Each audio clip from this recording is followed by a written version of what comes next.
Good morning, guys. I hope your week has been great so far, and I wanted to share with you guys another one of my observational devotions today. Seems like God just kind of uses objects and interactions during my day to teach me stuff, and I respond well to that, so I was going to share something with you today. It's why I'm actually out here, because I've seen this exact thing happen here on Johnny Mercer.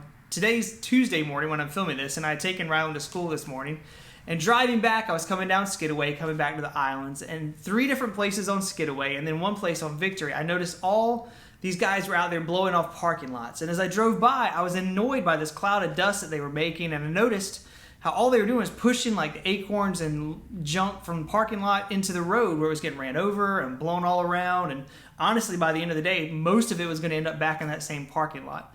But that's not an isolated experience, right? I know when we blow off our driveway after cutting the grass and edging the yard, when Rylan blows it off, the debris goes down into the street, and then typically most of it ends up blowing around or coming back into our driveway or our yard. I've come to the conclusion over time that the main job description for a leaf blower is to make your problem become someone else's problem.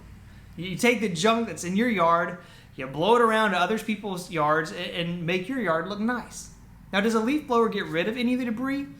Not unless you're doing it like a vacuum, which most of the time we don't. It doesn't eliminate the issue at all. It just makes it someone else's problem.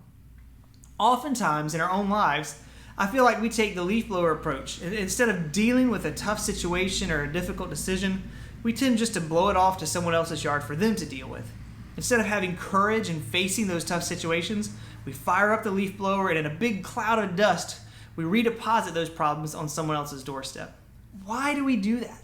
Well, honestly, because it's easier. Instead of doing the hard work, we push it off and let someone else deal with it. But aren't we called to be courageous in Scripture? Pushing off the hard stuff isn't a courageous move, so how do we avoid using the leaf blower approach to tough stuff in our lives? Well, we learn to lean into those hard times, knowing that where our strength fails, God's strength is going to even shine more. We're bold in facing things that were way out of our league, knowing that God is going to make up the difference in our lives.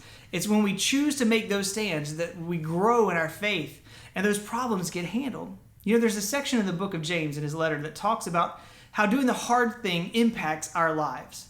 James 1:2-4 says this: "Count it all joy, my brothers, when you meet trials of various kinds, for you know that the testing of your faith produces steadfastness, and let steadfastness have its full effect, that you may be perfect and complete, lacking in nothing." Nobody finds joy in trials naturally, right? It's just not how we're wired. And that's why it's so easy to fire up that leaf blower, push the mess off to someone else's yard and someone else's problems. But James tells us that when we do the hard stuff, guys, we're going to develop steadfastness. Another translation says it this way: "Then be happy, for when the way is rough, your patience has a chance to grow." That trial is going to lead to a maturity in each of us that only comes through the hard stuff. We can't take the easy way and expect maturity. We have to do the hard work.